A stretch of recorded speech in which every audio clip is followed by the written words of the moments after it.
जय जय राम, जय जय राम। सादर नमन परम प्यारे राम, परम पूज्य गुरुजन, परम दिव्यात्मा और आप सबके मंगल आशीष लिए परमेश्वर कारण कृपा करके अपने श्री चरणों में लेकर आए हैं। उनका बारंबार धन्यवाद, अनंत बार धन्यवाद, अनंत बार धन्यवाद। गुरुजनों की अकारण कृपा से वे हमें इस समय मन के रूपांतरण में लेकर आते हैं। उनका बहुत बहुत धन्यवाद, अनंत बार धन्यवाद, अनंत बार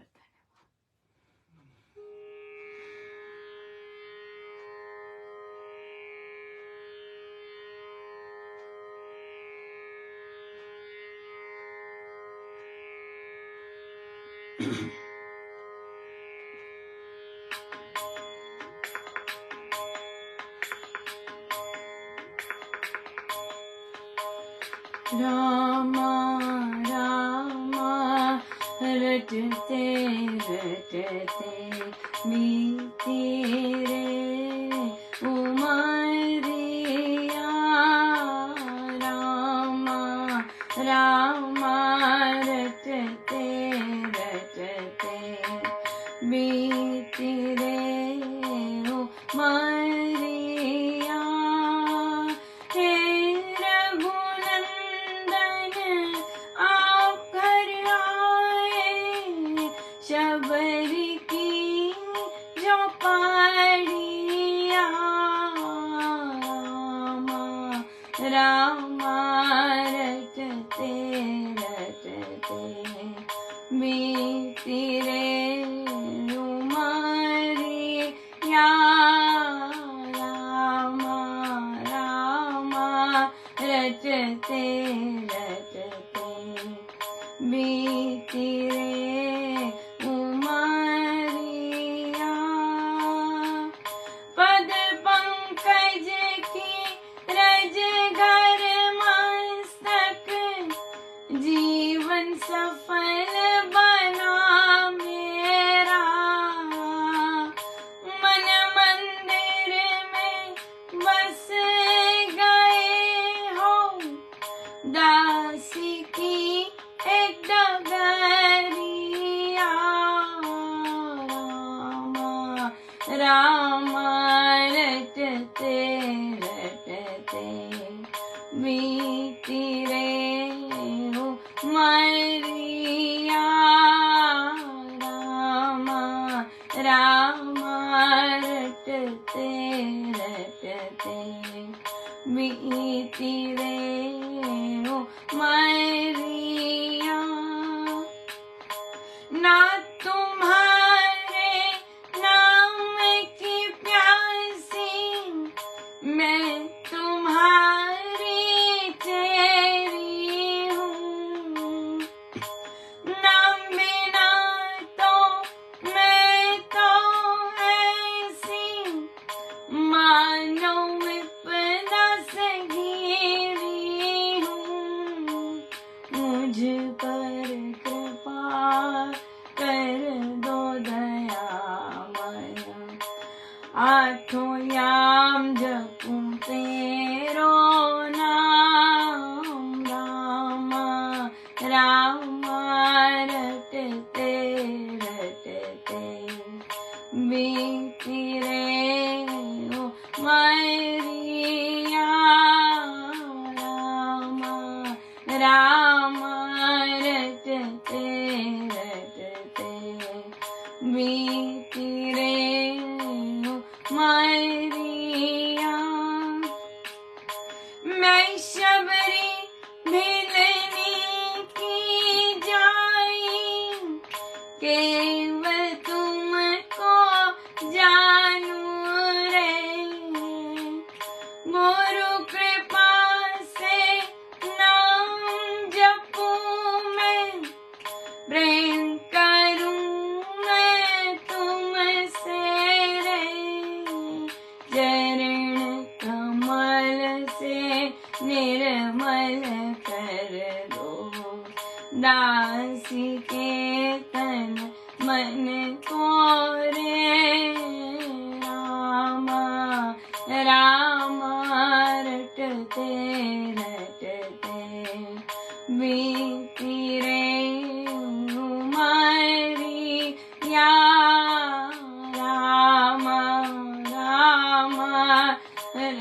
रटते बीती रे उमरिया हे रघुनंदन आप घर आए शबरी की झोपड़िया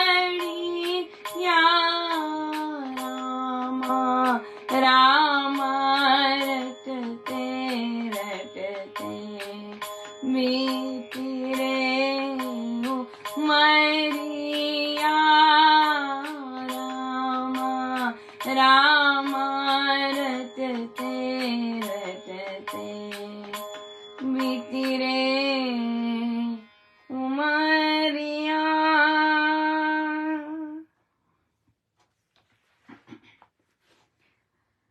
श्री कथा प्रकाश जी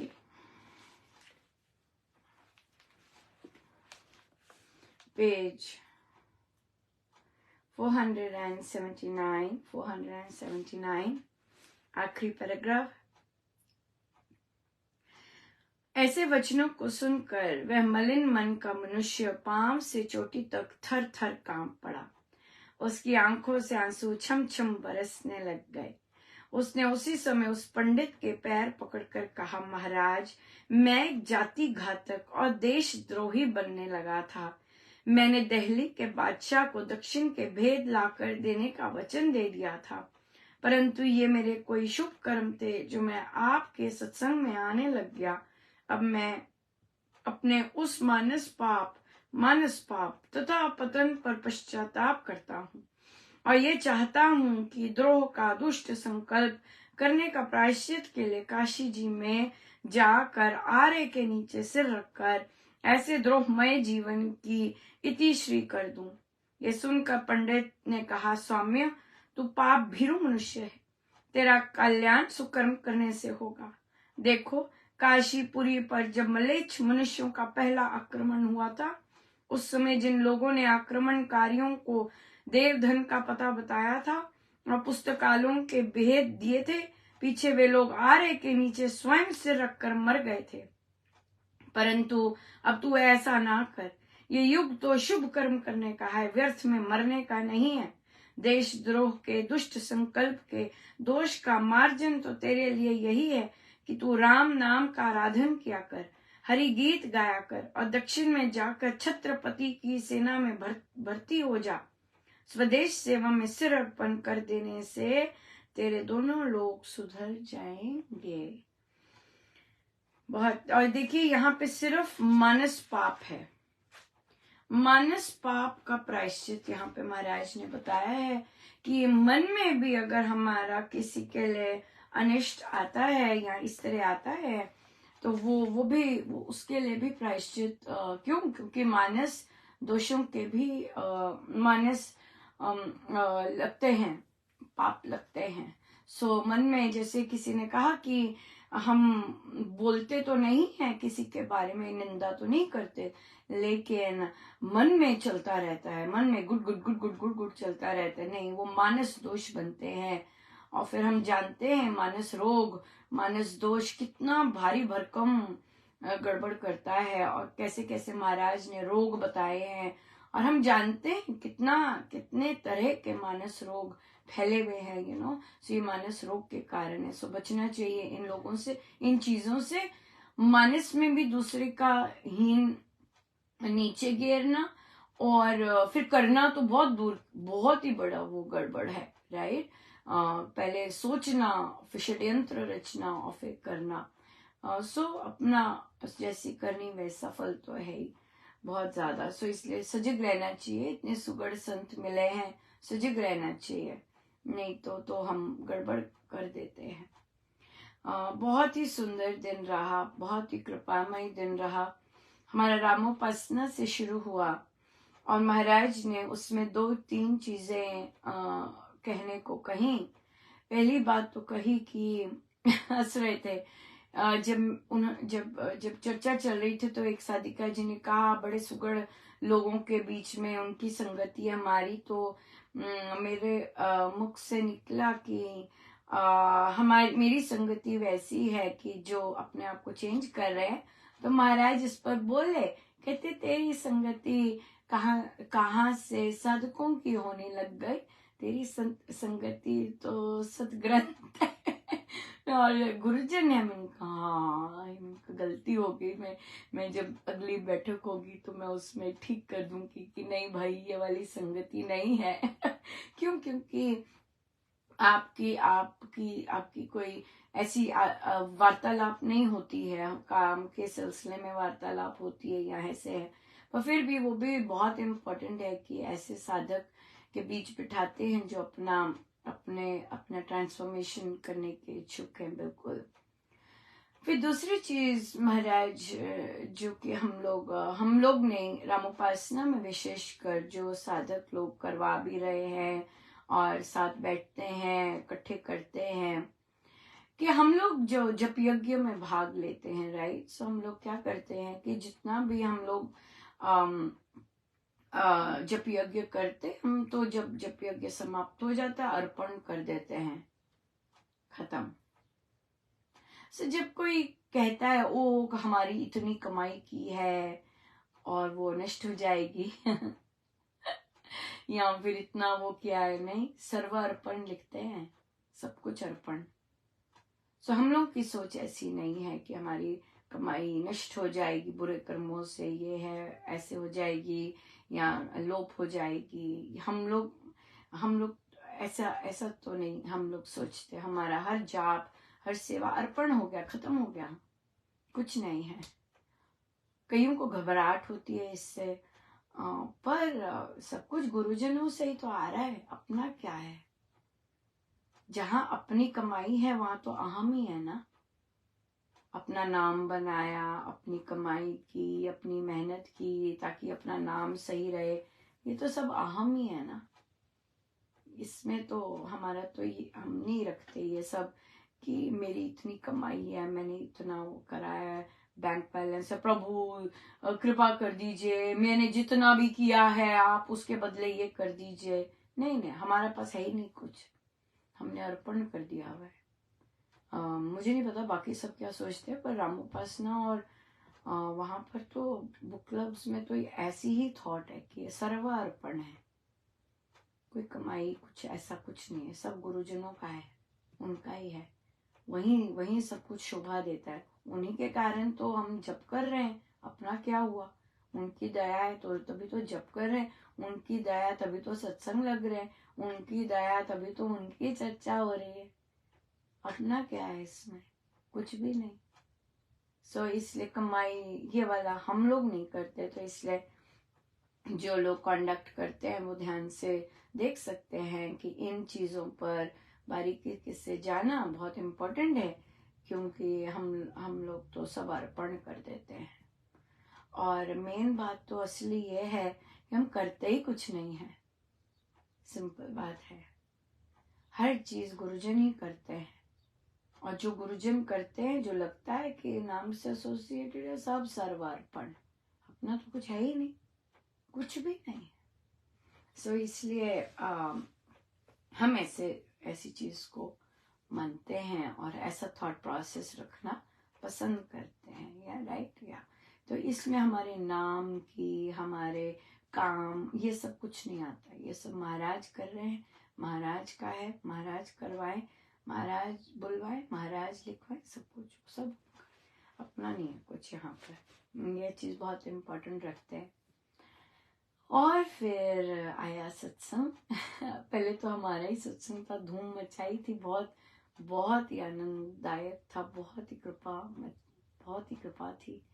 और उसके बाद फिर आज 1 अप्रैल है, नया मंथ आरंभ हो गया।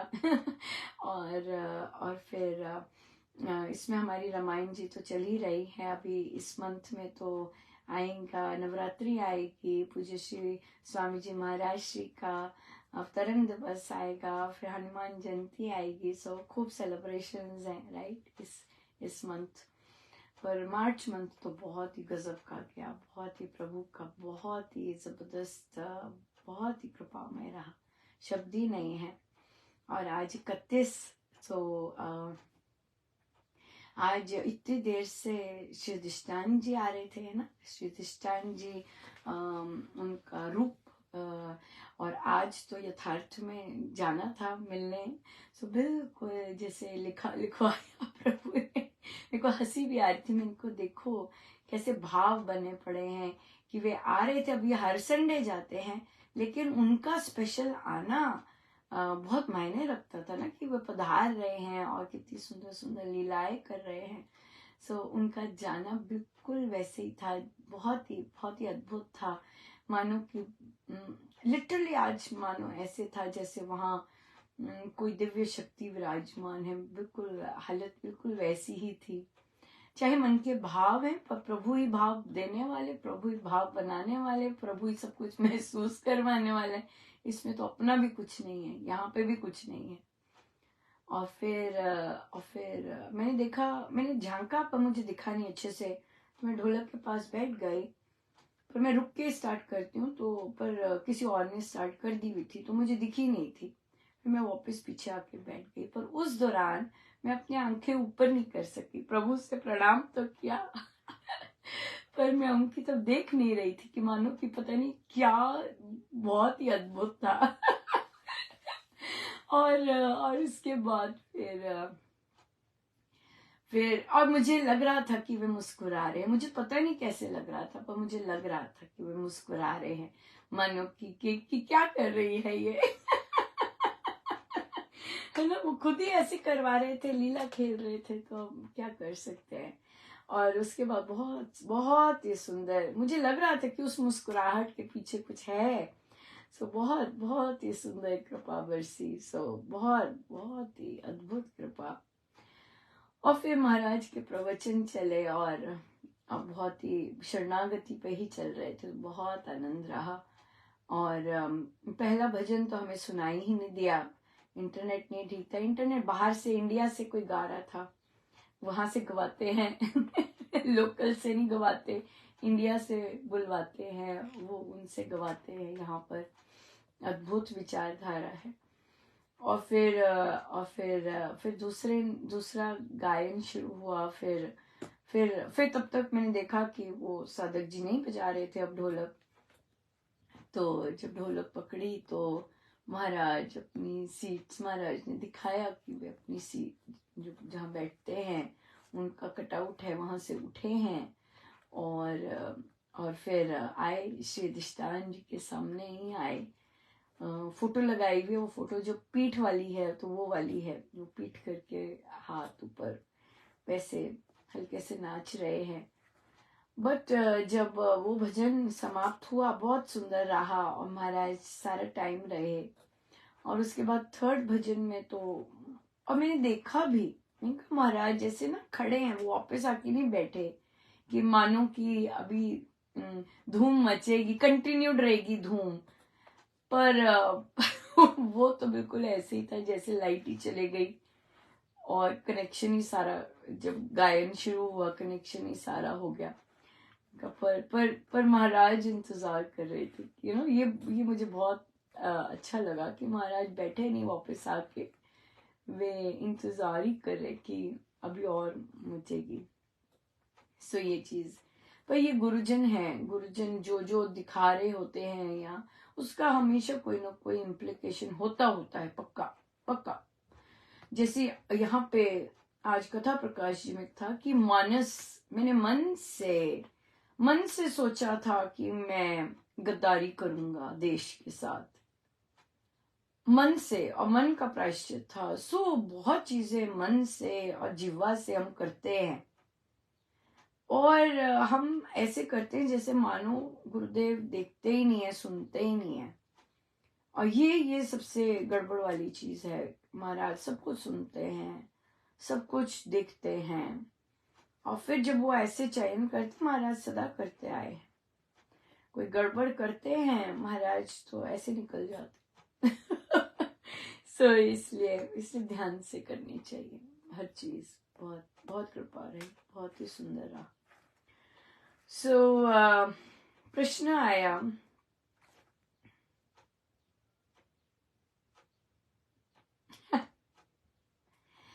प्रश्न आया कि बच्चे ने पूछे, बच्चे के क्वेश्चंस है कि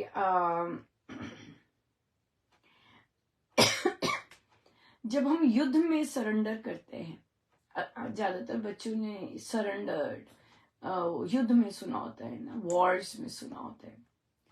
कहते जब युद्ध में सरेंडर करते हैं और जो प्रभु के आगे सरेंडर करते हैं, व्हाट इज द डिफरेंस? वहां पे ऐसे क्वेश्चंस देख के कहते होंगे चलो अनुपमा की तो लॉटरी लग गई।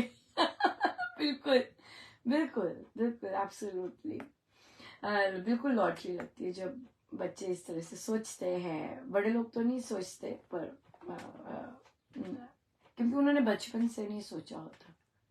सो हम इनकरेज करते जो बच्चे हमारे पास आए हैं वो सोचे और प्रश्न करें। आप देखेंगे बहुत बहुत बच्चे नहीं भी पूछते, उनके मन में आता ही नहीं है क्वेश्चन, राइट? तो क्योंकि हमें चिंतन और मनन हम करवाते नहीं अपने बच्चों से, हम उनसे पूछते नहीं। अच्छा ये डिसीजन, कॉन्वर्सेशंस हमारी बच्चों के साथ ऐसे नहीं होती। अच्छा बताओ ये ठीक किया कि क्या, कैसे किया, आप बताओ आपने जो डिसीजन लिया वो ठीक था या था क्या था?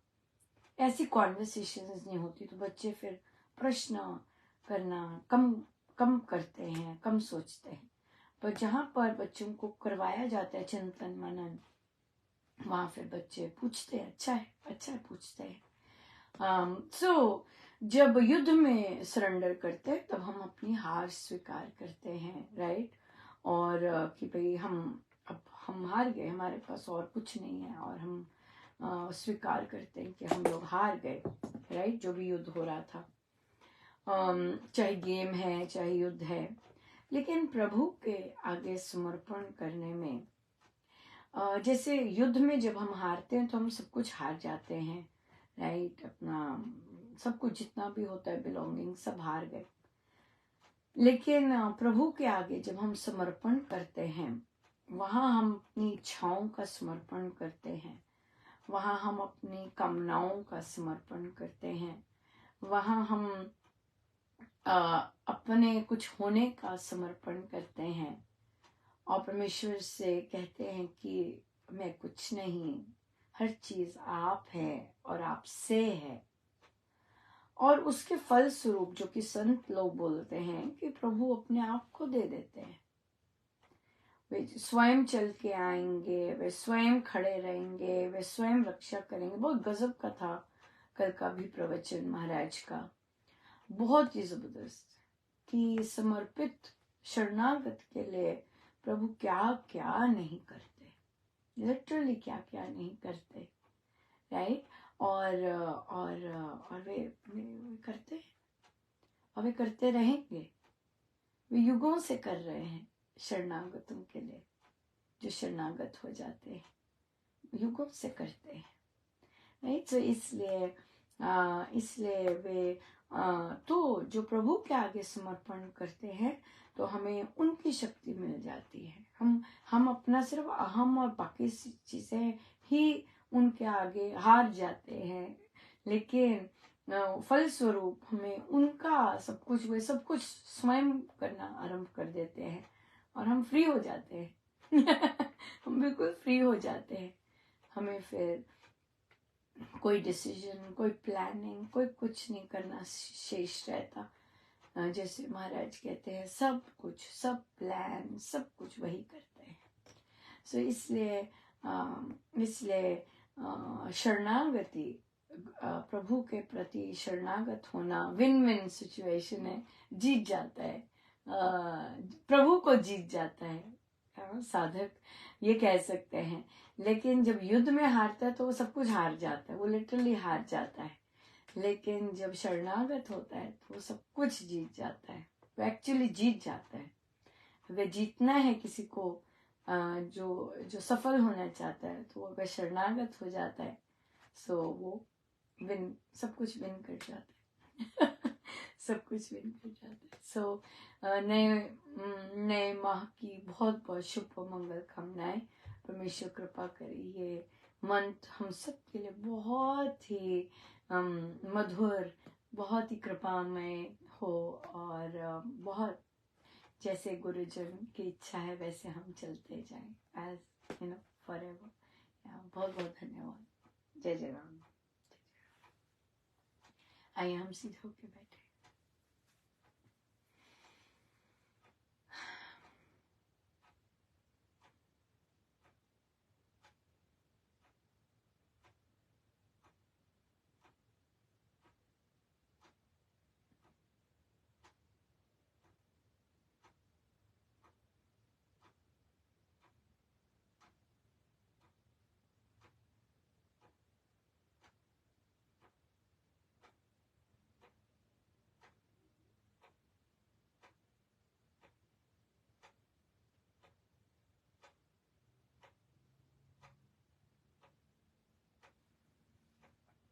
सब गुरुजनों का उनके श्री श्री चरणों में जय जय राम।